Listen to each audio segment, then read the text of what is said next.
You're still watching our coverage of the United Nations General Assembly, the 79th of it. And we just listened to South Africa's President Cyril Ramaphosa speak to the Assembly on very pertinent issues. I'd just like to highlight a few things he talked about. He touched on all the predicted subject matter that the media team put out prior to this presentation. He talked about international peace, security, SDGs, implementation of the 2030 agenda, climate change, preparedness for pandemic, addressing pandemic issues, and he talked about the war in Gaza, and then a key quote there for me is Israel's act of collective punishment for the people of Gaza. He also talked about the violence being something that should shock our collective humanity. And he likened it to apartheid experience of South Africa. He said, grim reflection of apartheid, what is being done to Palestinians. That's just some of the highlight of his speech. Okay. I think in my haste to talk about what the South African president said, I did not introduce myself. Before now, you had... of course, Mazino and Tolu Adelero Balogun, hold it down, News Central special coverage of the United Nations General Assembly 78th edition. I mean, this has been on for some days now. And just like what 79th edition. And of course, just like what Felicity did say, you just saw the South African president, Cyril Ramaphosa, give his address at the Assembly. But just for formalities, my name is Dakwa Adegboye, and the beautiful Felicity. Of course, I am Felicity Ezewike. We have joining us to take a look at some of the things that the South African president has said. We're joined by David MATSANGA, Africa Affairs analyst. Thank you very much, David. It's good to see you again. It's been a minute. Yes, thank you. First of all, let me see whether am I audible all the way from Dar es Salaam, Tanzania? Wow. You hear me? Well, anyway, let's get to it. I believe you watched the speech of Cyril Ramaphosa. He said quite a number of things. He talked extensively about what is going on in Gaza. We know way before now, South Africa didn't just speak, but it took a step to drag Benjamin Netanyahu, that's the Israeli leader, to international court, on crimes of against humanity. I'd like you to speak on what you feel as regards some of the things he said at the Assembly. First of all, thank you very much for inviting me here. And I'm very honored to be one of the few people analyzing the speeches of the African heads of state and the world leaders who are in New York. I am one of the few people who does not agree that African heads of states should troop into New York every year, making long speeches, coming out with less action. We are not united on our continent, first of all. But let me come to your question straight away, as you asked. Yes, the only good thing that South Africa has done so far that I can see is going to the courts in the ICJ to put up a case against Israel. But as you know, ICJ is not a court that has teeth to bite. ICJ is a court that recommends. It doesn't have teeth, warrants to arrest you. The only court that has warrants to arrest you is International Criminal Court, which is a few meters away from the ICJ. So what the world should have done was to go, if there is any, is to go through one of those agencies of International Criminal Court. But the good thing that Ramaphosa has so far done, demonstrated, although I was very critical of his going and leaving Africa with so many problems. There is nobody who has solved the problem of Libya. There's nobody who has solved the problem of Central African Republic, North Sudan, Somalia. We have not taken people to court. And yet these are the same people who supply arms to these countries to fight.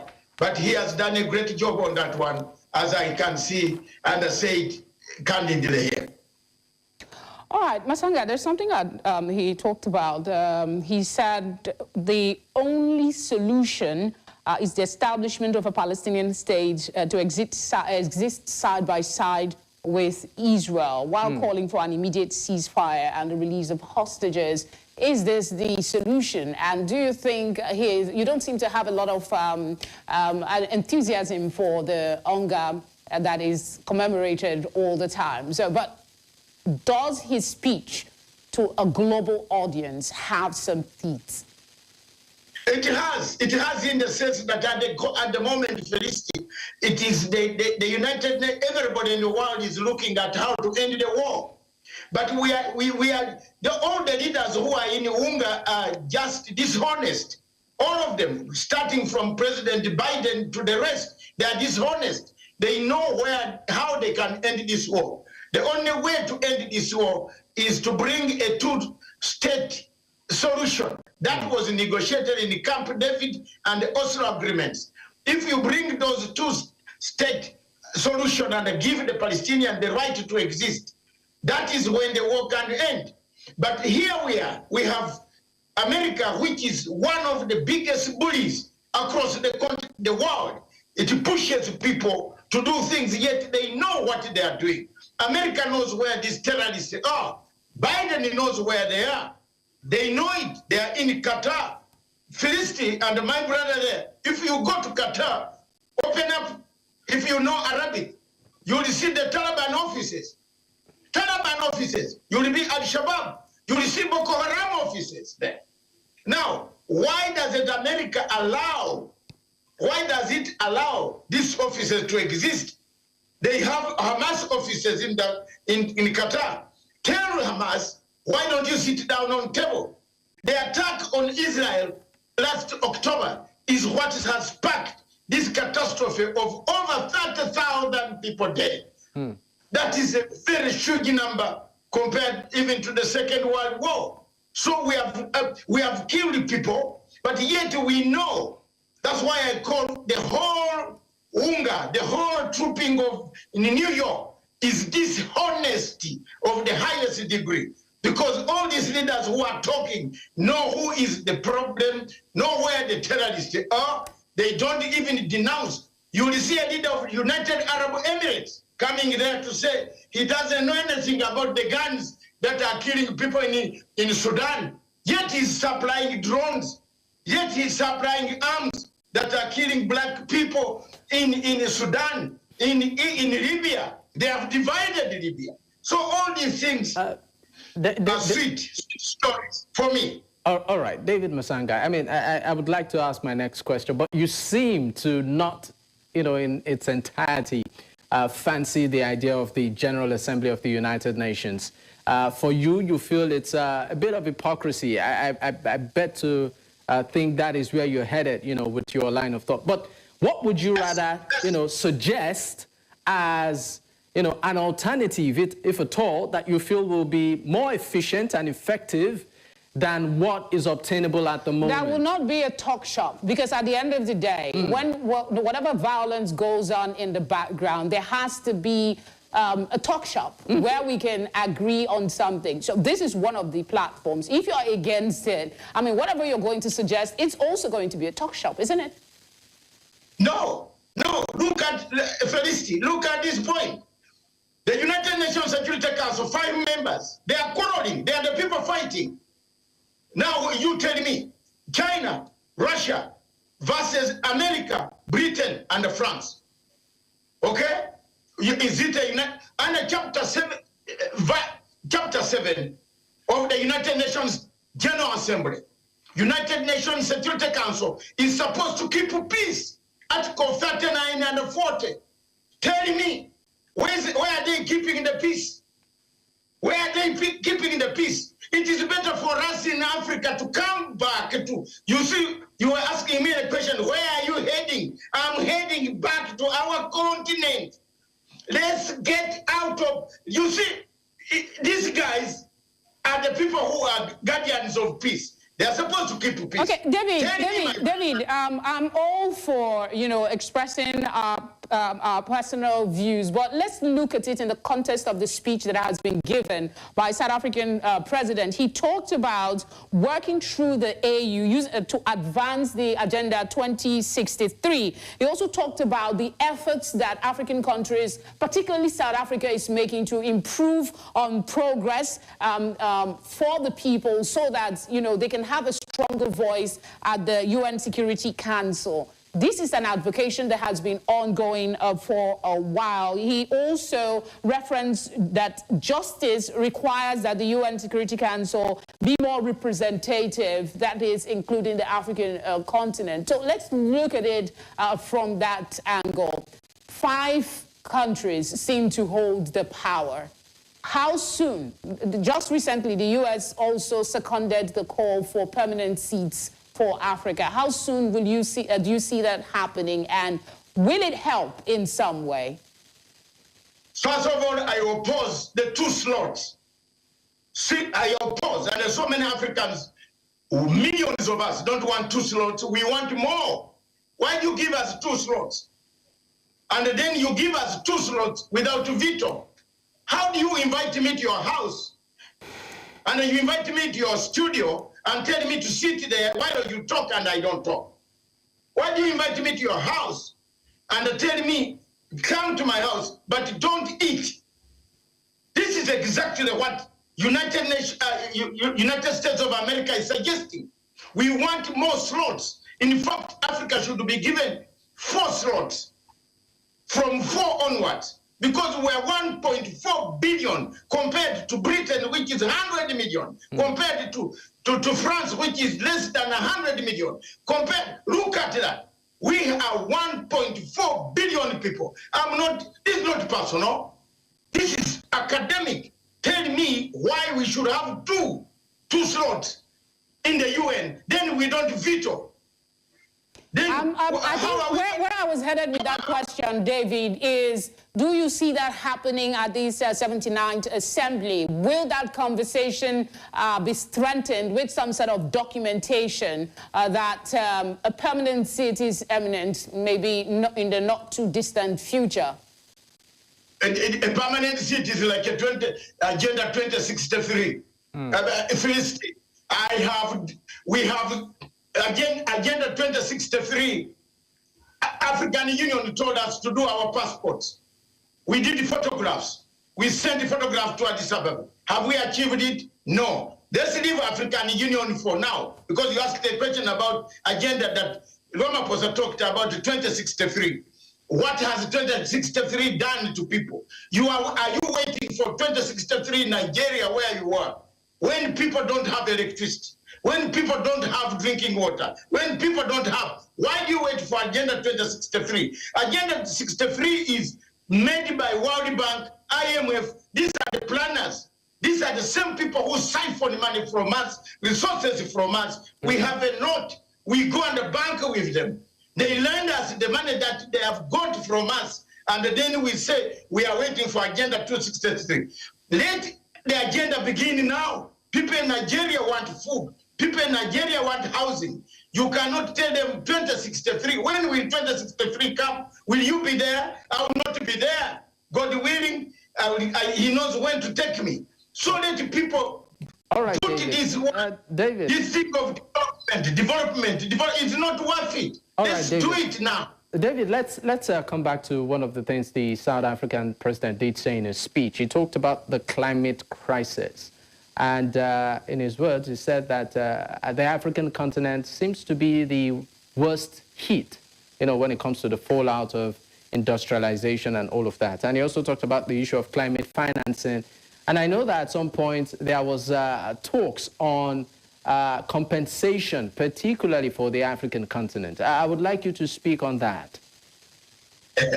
Again, there you are, Felicity. We promise. From 2024, 2025, 2026, 2027, 2028, we are now going to 2029. Promise.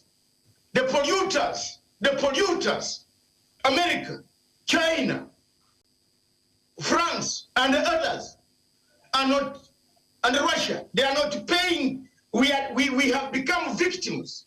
They have not paid Africa. They have not brought that money physically. I have gone to all these conferences, Philistine and my brother. We have been to these conferences. I've been there and telling people that this is lip service. That is why I started Philistine. On a wrong note, I don't like these meetings. These are useless club meetings where long speeches, little money wasted for Nigeria. Someone going with a delegation of about 50. What are you going to bring there? What has Nigeria got? One dam, 241 waterfalls. You lack electricity. Where are we going to eat? All this pollution is coming from not Nigeria. Pollution is coming from China and America. They are the people heating the world. Why don't they bring the money cash?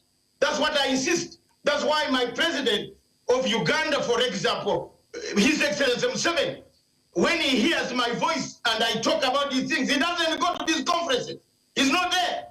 He has. I have asked him. David, you know, one thing you and I have always disagreed on is, you know, looking for pointers for growth for us, because our problems are known to all of us. We know what our challenges are. And like it or not, efforts might be small, but they are there. And these leaders, as much as we condemn them, that speech by South African president was very rich. And talking about it being rich, I want your reflection on the things he said about South Africa's growth specifically. He talked about an evolving political culture and used the government of national unity as an instance of that growth. He's also talked about the fact that South Africa is in a new era of great promise. Like I mentioned, he also said democracy and progressive constitution. He was highlighting the positive growth that has happened in South Africa in preparedness for taking on global challenges. Of course, the G20 presidency, he talked about how South Africa is going to use it to better the lot of the continent. This is growth, isn't it? And shouldn't we be celebrating some of this as they speak on this global platform? And maybe this would help push our agenda further. First of all, Felicity, I've never disagreed with you. I understand the predicament you are in because you have never been in South Africa at all. South Africa itself has no power. If you are working like on TV, it goes off. It hasn't got power. You have to use generators too. Then it says we have made progress. What progress is there? When apartheid regime was there, there was power. But there's no power in South Africa too. In South Africa, how do you say you are progressing when you don't like Nigerians going to South Africa? When you beat them, you kill them, you chase all the black people from South Africa, and you come to this platform to tell people we are moving very well, we are making a better Africa. Which Africa? We liberated South Africa. Some of us are soldiers. We went to liberate South Africa. We stood firm and fought for the liberation of South Africa. Now South Africa doesn't like black people. I don't care. You don't call Nigerians names. You don't call Cameroonians names. You don't call Mozambicans names. When I say you and I disagree sometimes, I don't mean just particularly on this conversation. I mean, just like I asked about some of the positives that the South African president has brought out about what is happening in South Africa. What you picked out was also the challenge. Every country has their challenge. I'm just asking you, in light of the conversation about getting us a better representation, the growth that South Africa is alleging via its president, is it something that will maybe push the button just a little in our quest to get, you know, more recognition for the continent? That was where I was headed with that question. It is good, Felista, for the guests and tourists to come to go to South Africa. That's okay. But it's really on the ground, Felicity, my sister, things are different. South Africans will tell you they are worse off. That's why they have turned on Nigerians, they have turned on Cameroonians, beating them, slaughtering them, banning them. They don't want them there. Two, there is some progress in terms of democracy in South Africa. And I began by acknowledging that President Ramaphosa has done a great thing to take a case And by the way, it is us, some of us wrote part of that case. When they wanted to arrest Putin, I wrote a document for South Africa. And I told them, I don't like ICC in my life. You can kill me, you can shoot me, you can do whatever you want. But ICC is not a court. It's a court set for Africans. It only collects Africans. Otherwise, Tony Blair, we should have put him in court. Bush should be in court. They used fake documents to invade countries, destroy, cause us terrorists who roam around and kill us, who supply arms to Boko Haram, to Al Qaeda, and all places. We have a lot of anger. Most of us who have been in this field, we have a lot of anger of the double standards that some of these countries have used. Therefore, I began by saying South Africa has made progress. South Africa's democracy of national unity, government of national unity, there is progress. It is only in South Africa where you can vote, and go home without violence. That's okay. But the rest of these other things that he talked about have not been realized. The economy is not in a good shape. The people there want Ramaphosa, like they want him out. That's why you see ANC went down. So when he's talking on international scene, Felicity and my brother, he's impressing the international scene. And I've told you already, I am a critic of UNGA. It is a waste of smaller countries. Togo, going with 220 people, 50 people. How many dollars? How much have you wasted? All right. Nigeria. David Masanga, I'm sorry to interrupt your line of thought, but we really need to go on a quick commercial break. When we return, we will definitely pick up from there, and we'll also look at how all of this will impact on the African continent.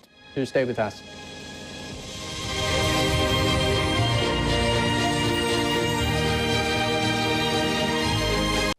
Many thanks for staying with us. This is still News Central's special coverage of the United Nations General Assembly, the 79th edition.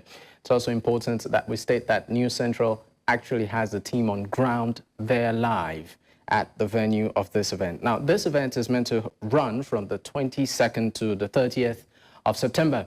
And of course, it's a global event. We still have David Masanga, our, of course, international affairs analyst. He's joining virtually. David, thank you for staying with me.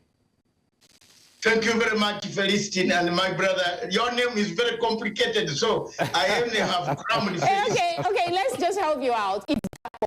Just say Dapo. Thank you very much, Felicity and Dapo. Yeah. Yes, Great. yes. Thank you very much. Thank you so much for that, Felicity. Yes. All right. All right. Yeah, I think we should move this conversation and maybe focus a little on climate change and a just energy transition. That was one of the things he talked about. You know, there has to be willful action, commitment. As much as the UNGA 4U East talk shop, would there be some very basic things you would expect towards strengthening our energy responses and this transition plan that has been talked about for a very long time? First of all, the polluters must pay, and the polluters are not paying. We are not the polluters. The polluters have committed themselves in COP28. They committed to pay billions of dollars. This money has not reached where South Africa needs it, to plant trees, to come back and do environmental, clean energy, to put clean energy instead of fossil energies and so on. This has not reached the people.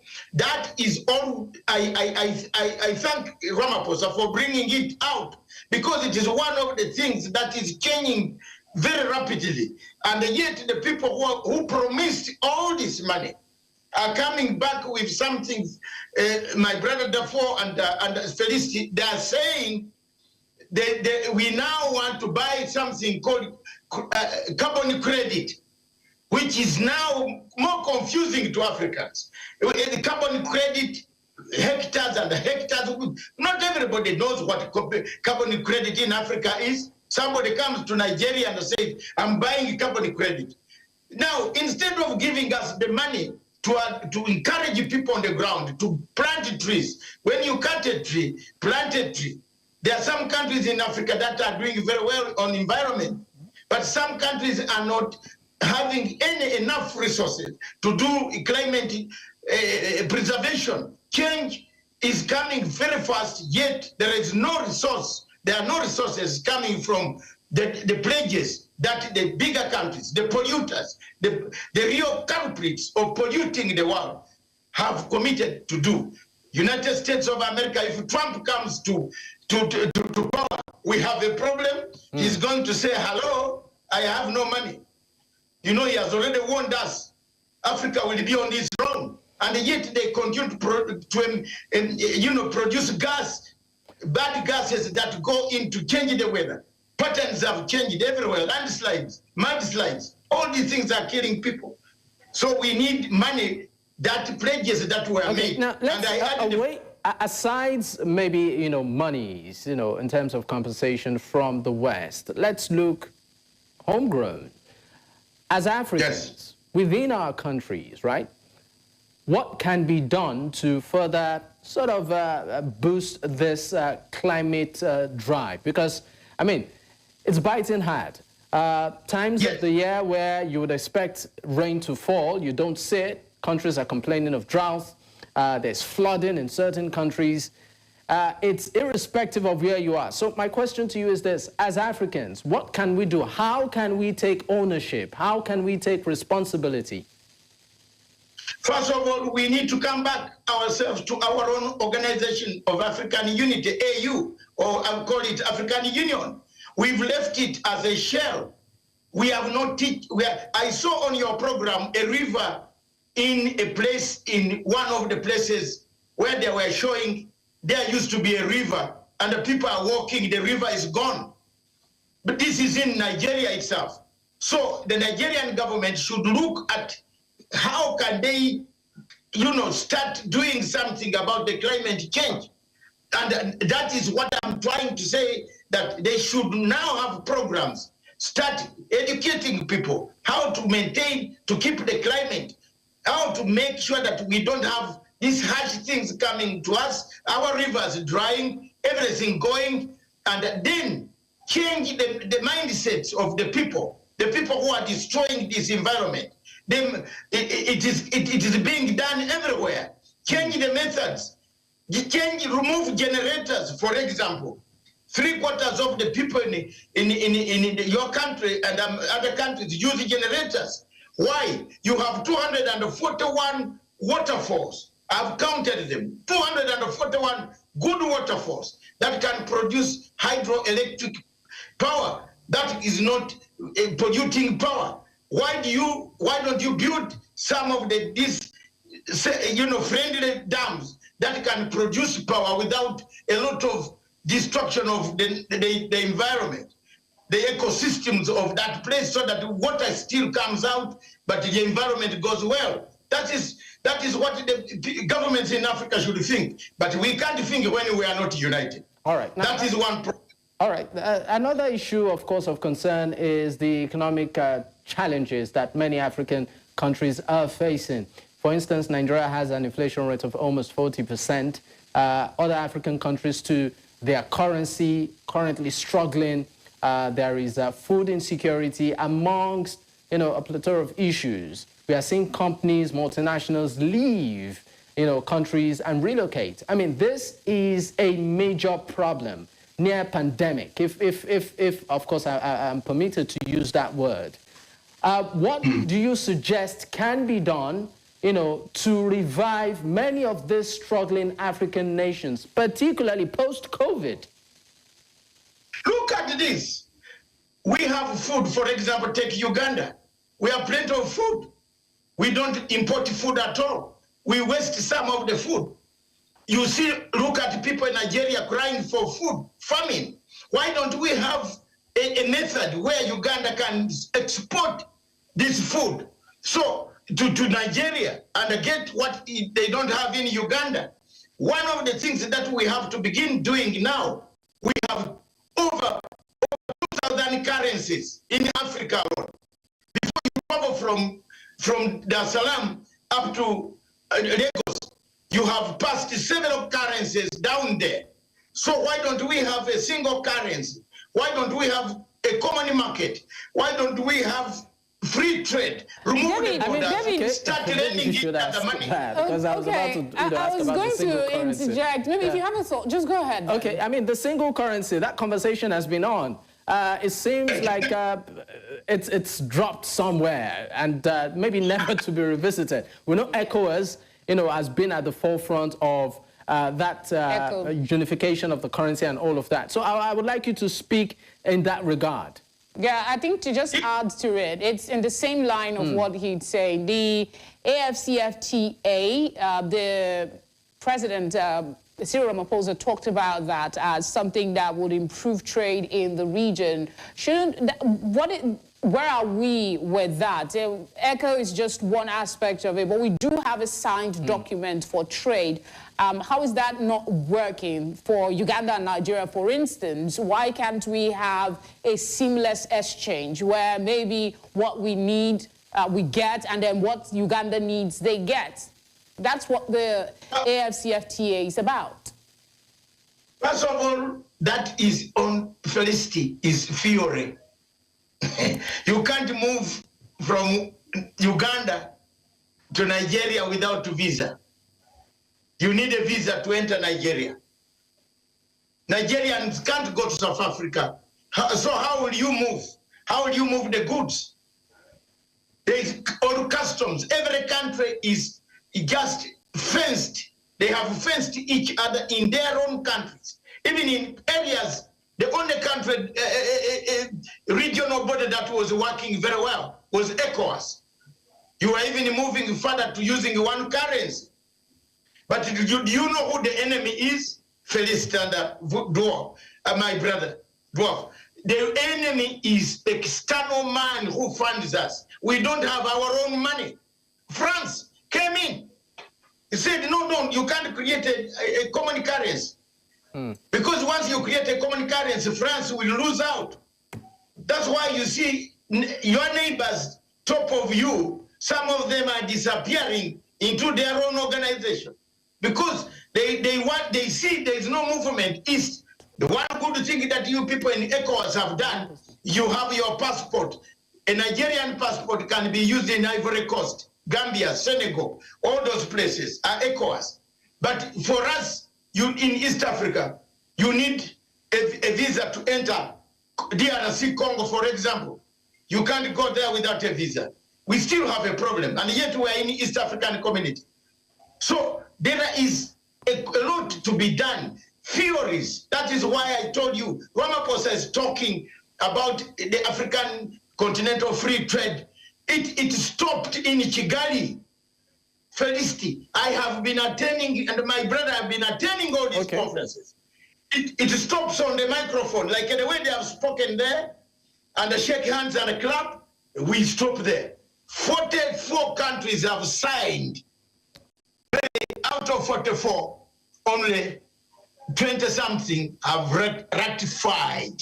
All right, David, we'll have to pick up this conversation subsequently. Our ongoing coverage of the 79th United Nations General Assembly continues here at News Central, but we'll pause for the moment, and then we will continue again. David, thank you very much for your input. We always appreciate it. Thank you very much, all the time. Thank you very much. I am available, but I am a critic of such conferences that waste people's money. Nigerian taxpayers' money is wasted. One man is going to speak, no good, nothing there. Is coming back. Uganda, the same. No, let's not allow that. Let's have our AU. Let's come back to Addis Ababa, Philista. Let's come back to Addis Ababa. You can't give us two slots. Right, your passion is actually the reason we come to you all the time. We appreciate you. Thank you very much.